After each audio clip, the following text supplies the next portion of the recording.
I saw a comment like this: "What on earth are you going to do with Bitcoin?" It's like saying, okay, it sounds great, but what is it good for? First, it's used as collateral for a contract. This is something I will explain later when I talk about smart contracts. Second, you can transfer assets across the border. If you move assets across the border, you will be in violation of foreign exchange laws, and if you carry physical dollars and go to another country, you will have to report it.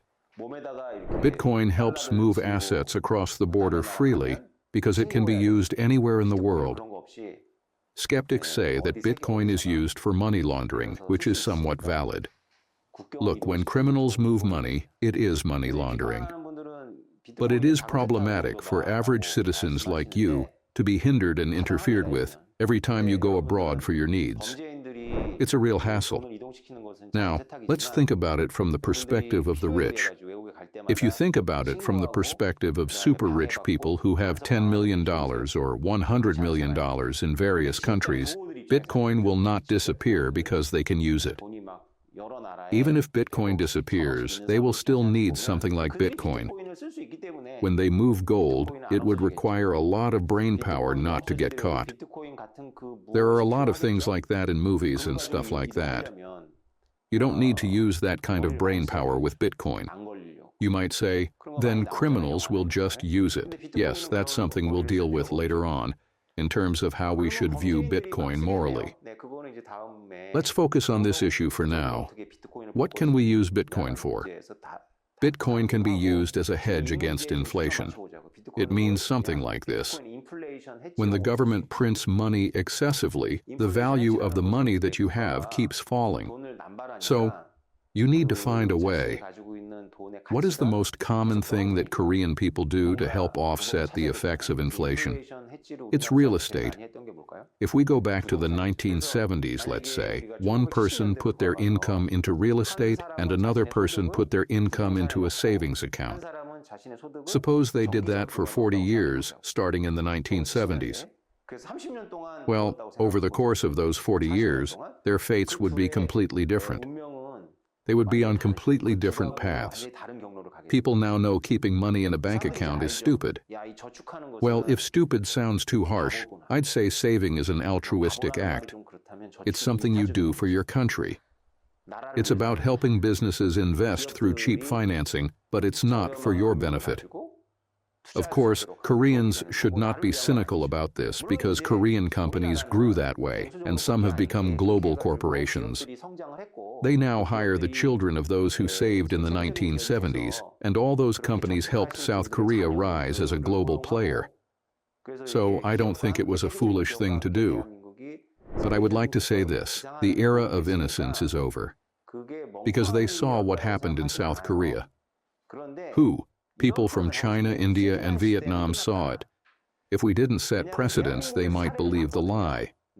The government says, your own government promises, if you save $100 a month, in 10 years, it will become several $100 million. But they saw what happened in Korea. Chinese, Indian, and Vietnamese people now know that if they save like the government wants and promotes, they will get several $100 million yuan or rupee as promised, but they won't be able to buy a house with that several $100 million yuan or rupee, right? Haven't we experienced it firsthand? People are smart, so they don't get fooled twice. Okay, they might fall for it twice, but no one gets fooled 3 times, right? When economists hear that Bitcoin is a hedge against inflation, they object and say, how is Bitcoin a hedge against inflation? But if you ask them, then do I have to save instead? I don't think any conscientious economist would say that if you save, you will get a fair return on your savings after 30 years. I can't think of any economist who would say that. I don't think there will be any. Because in economics, inflation itself is assumed to be a good thing. The ideal currency, economists would say, would be the one that loses value over time. If economists are looking at the general public and telling them to trust that currency and save with it, they may be advising the public to do things that even their own families would not do. As we can see from the actions of high-ranking officials, they do love real estate. We've all seen how much those who say they're going to crack down on real estate speculation personally love real estate. So, when we look at this Bitcoin phenomenon alone, we can think about how deeply rooted human morality and human duality are, and how people talk about publicness to others while pursuing their own personal interests. When you think about the value of money that you will get in 30 years if you save in fiat currency, you have to hedge against inflation with real estate or gold or something like that, but it's a headache. And you need a lot of information. But Bitcoin is very simple in that respect. If you just buy it, in 30 years it will be much more valued than it is now, and no matter how conservatively I estimate, it will still be better than saving. Okay, the fourth. It's about the Bitcoin mining that requires a huge amount of electricity, which is gaining attention these days. No one is claiming this, except myself, but Bitcoin financializes electricity. This is not what Satoshi Nakamoto originally intended. While you study Bitcoin with me, you'll have to think about mining deeply. There are many humanistic principles hidden in the Bitcoin mining. Inadvertently, Bitcoin will financialize electricity. What I mean by financializing electricity is, power plants are throwing away electricity. Why waste electricity? It would be nice if electricity could be generated, stored, and used when needed, but this is very inefficient, and all the materials that go into that battery technology are rare earths. It destroys the environment tremendously. In the process of making batteries, Elon Musk boasts about his incredible battery technology while receiving huge carbon subsidies, but in reality, it has its limitations.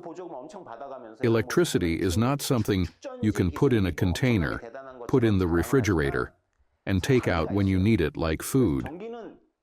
You can think of it as something you have to produce whenever needed, but power plants have to preheat. The basic principle of a power plant is to boil water and use steam to turn a turbine.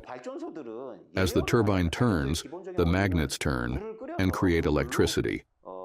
Basically, it boils water, whether you boil it with nuclear power, coal, oil, or gas. Or, wait, hydroelectric power plants don't boil water. Hydroelectric power plants use the power of falling water to turn turbines. Solar thermal farms also boil water. Solar PV farms don't boil water. They generate electricity by exciting electrons. Okay, solar and hydropower are exceptions.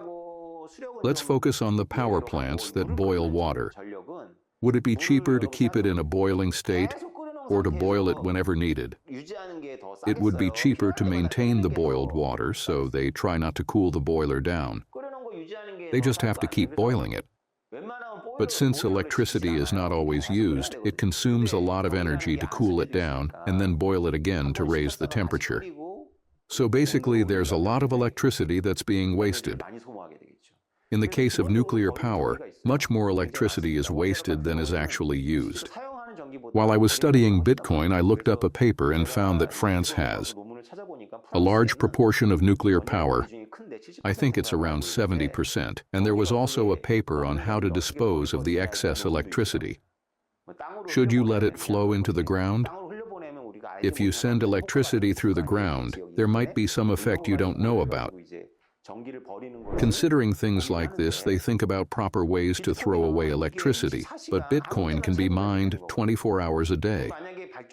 Then, if you use the wasted electricity from the power plant to mine Bitcoin, you get Bitcoin in return in the form of electricity that is substituted, a transformed form of the excess electricity. Although this is not electricity itself, in financial terms, this is a way to store my remaining electricity because it has value in a market price.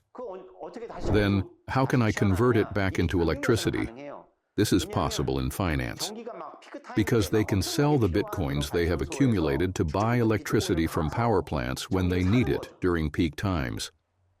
How do they buy electricity? There are several ways. They can simply buy surplus electricity, or they could also compensate miners for not using electricity. If you have enough resources, you can say, "We'll compensate you for not using electricity during peak hours." That's how finance originally works. It's a technique for balancing shortages with surpluses. Finance is not about doing this altruistically, but about filling in what each entity lacks based on their selfish desires, and this is done with respect to time and place. When electricity is surplus, accumulated bitcoins can be exchanged for electricity. When electricity is in short supply, they can compensate miners for not using electricity. In the future, Bitcoin will begin to attract a lot of attention as it becomes the very tool to financialize electricity in the power generation industry. I'm the only one who claims this now, but in this era, the idea that Bitcoin financializes electricity can attract attention. It is a misunderstanding that Bitcoin mining wastes electricity and that Elon Musk can't use Bitcoin because it pollutes the environment. If you still think Bitcoin is just useless code, a number on the screen, it shows how little you know about Bitcoin. It was okay to think like that 3 or 7 years ago, but now people have figured out how to use Bitcoin and are using it to financialize electricity. Some people still leave comments like, "Tell me one use case for Bitcoin. I can't use Bitcoin to buy coffee with." Okay, you might not be able to buy coffee with it, but you can gamble. I'll tell you later how important it is to be able to use Bitcoin to gamble. The money that pirates and gamblers take is real. You have to keep this in mind. When pirates and gamblers say, "Pay me with this, I only get this," that's real money. Why would that be? You never know when they'll run away. If they have to run away from home, they have to run away to somewhere. That's the money they need to use while running away. They need a universal currency because they need to use it while running away. So the money that the gamblers and pirates want is real. Forget all the dollars and gold in your head and ask yourself this question. What money do gamblers, pirates, and human traffickers want? Bitcoin is very promising. If you think of Bitcoin as the money that those scumbags, those bastards use, it seems like a really bad thing. Why not think of it this way? Oh, it's the money that pirates like. It's the money that gamblers like. It's the money that human traffickers demand. It's the money that's used universally everywhere in the world. Will it be enough to change your perspective a little bit? What do you use Bitcoin for? This is a question that needs to be asked, but it's probably best not to ask it in public, because it would be unwise to show how ignorant you are. Well, that's what I think. Thank you.